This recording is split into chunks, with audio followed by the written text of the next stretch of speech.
नमस्कार प्यारे विद्यार्थियों, प्रतिज्ञा परिवार में स्वागत है। आप सभी लोगों के लगातार मैसेज आ रहे हैं कि MCRE का जो फॉर्म है वो तो हमने फिलअप कर दिया सर, बट ये पता नहीं है कि हॉस्पिटल अटेंडेंट की जो वैकेंसी है उसके अंदर क्या क्या क्वेश्चन आएंगे, या जो भी आपके दूसरे एग्जाम्स भी है, मान लीजिए वार्डन हो गया, इसके अलावा आपके पास डार्क रूम के अंदर स्टाफ हो गया, और भी बहुत सारे अलग अलग वैकेंसीज है। उन सब का डोमेन सिलेबस क्या है, डोमेन सिलेबस क्या है, पार्ट ए सिलेबस क्या है। देखिएगा बच्चा, डोमेन सिलेबस जो है वो ये होता है कि आप जिस वैकेंसी का फॉर्म भर रहे हो उससे रिलेटेड क्या क्या है।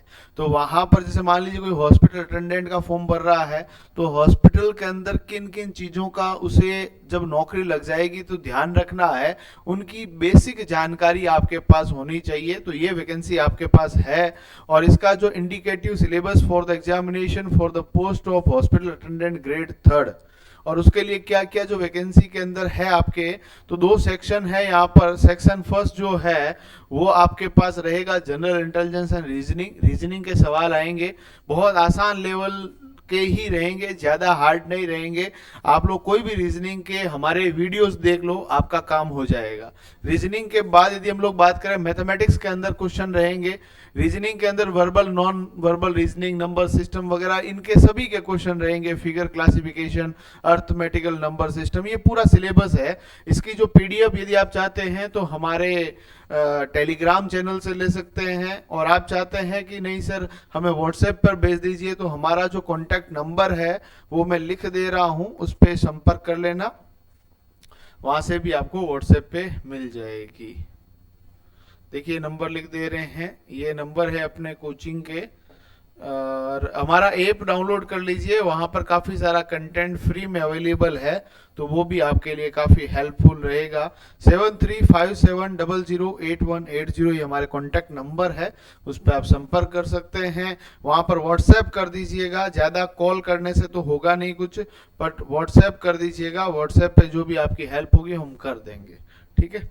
चलिए, क्वांट के अंदर जो रहेंगे वो आपके मैथमेटिक्स के जो नंबर सिस्टम हो गया, उसके बाद जो आपके पास होल नंबर क्या है, सम संख्या, विषम संख्या, अभाज्य संख्या, ये सभी के सवाल रहेंगे, है ना। डेसिमल एंड फ्रैक्शन, ये सभी सवाल रहेंगे। Relationship between numbers, fundamental arithmetical operation, ये सब आपको आने चाहिए। Percentage, ratio and proportion, average, interest, profit loss, discount, use of table and graphs, mensuration, time and distance, ratio and time, time and work, ये सभी रहेंगे। इसके अलावा जनरल कंप्यूटर का नॉलेज आपको चाहिए। कंप्यूटर की बहुत सारी कक्षाएं हमने यूट्यूब पे डाल रखी है बेटा, वो पढ़ के चले जाना, आपका काम हो जाएगा, ठीक है। इसके अलावा यदि हम लोग बात करें सेक्शन बी के अंदर, यहाँ पर आपके पास जो क्वेश्चन रहेंगे, डोमेन जो सिलेबस जिसको कहा गया है, ये डोमेन सिलेबस की बात की जाए बेटा, ये डोमेन सिलेबस जो है आपके पास, meeting the basic needs of patient, physical need, comfort, rest, sleep, exercise, body mechanics, moving, lifting, transferring position, posture management, maintenance, beds and beds making, principle of bed making, type and care of bed linen, इसके अलावा safety devices, है ना, restaurants, स्प्लेंट्स, ये सभी आपको पता होना चाहिए। भाई पेशेंट का जो आप केयर किस तरह से करेंगे, इनके बारे में एक सामान्य जानकारी आपकी होनी चाहिए। बिस्तर किस तरह का होना चाहिए, नीट एंड क्लीन होना चाहिए। जो उसके ऊपर बिछाया गया कपड़ा जो लिनन है वो एकदम अच्छी क्वालिटी का कॉटन होना चाहिए, सिंथेटिक फैब्रिक नहीं होना चाहिए। ये सभी जो चीजें आपको पता होनी चाहिए, ये आपके पास रहेगा। उसके बाद जो आपकी हाइजीनिक नीड है, कि भाई जब आप पेशेंट को रखेंगे, ऐसा ना हो जाए अपन हाइजीन का ही ध्यान न रखें तो उल्टा ज्यादा बीमार हो जाए। तो हाइजीनिक नीड्स जो है, पर्सनल एंड एनवायरमेंटल हाइजीन क्या क्या होता है, attendants role in maintaining personal and environmental hygiene, कि भाई जो उसके साथ भी आ रहा है वो भी जब है उस पेशेंट को अटेंड कर रहा है, तो उसका क्या रोल होना चाहिए पर्सनल हाइजीन और एनवायरमेंटल हाइजीन के लिए, ये भी आपको पता होना चाहिए। एलिमिनेशन नीड्स, इसके अलावा बात की जाए प्रॉब्लम, है ना, प्रॉब्लम्स, कॉन्स्टिपेशन, डायरिया, रिटेंशन, है ना, इनकंटिनेंस, ऑफ यूरिन, है ना। तो यहाँ पर ये जो प्रॉब्लम्स है, इन प्रॉब्लम्स का भी कुछ एलिमिनेशन आपको पता होना चाहिए। भी कॉन्स्टिपेशन हो रहा है, डायरिया हो रहा है, तो उनको किस तरह से ठीक किया जा सकता है, वैसे डॉक्टर करेंगे, बट हल्की फुल्की जानकारी अपन को होनी चाहिए, ठीक है। ऑफरिंग बेड पेन, यूरिनल, ये जो है वो भी पता होना चाहिए कि भाई बेड पेन कैसे देना है, यूरिनल कैसे देना है, ये सब पता होना चाहिए, ठीक है।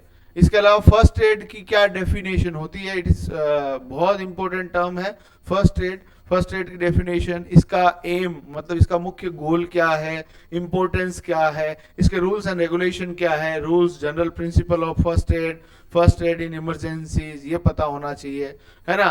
Procedure and techniques of first aid, preparation of first aid kit क्या होगा, ड्रेसिंग, है ना, बैंडेजिंग क्या होती है, स्प्लिंटिंग क्या होती है, transportation of the injured patient कैसे करना है, सीपीआर कैसे देना है, बहुत इंपॉर्टेंट टर्म है, सीपीआर किस तरह से देना है, बेसिक लाइफ सपोर्ट सिस्टम क्या होता है। इनके सवाल आपके जितने भी एग्जाम्स हैं उन सब में आएंगे, यानी एम्स जो सीआरई करवा रहा है उन सब के अंदर फर्स्ट एड, ये जो CPR, transportation of the injured patient किस तरह से करना है, ये सब क्वेश्चन आएंगे। इनके लिए हम एक लाइव क्लास अपने एप्लीकेशन के अंदर भी रखेंगे, तो प्लीज आप हमारा ऐप प्रतिज्ञा क्लासेस जोधपुर डाउनलोड कर लीजिए, ताकि आपके चेहरे की मुस्कुराहट बन पाए, आपको सिलेक्शन दिला पाए। आप सभी को बहुत सारी शुभकामनाओं के साथ धन्यवाद।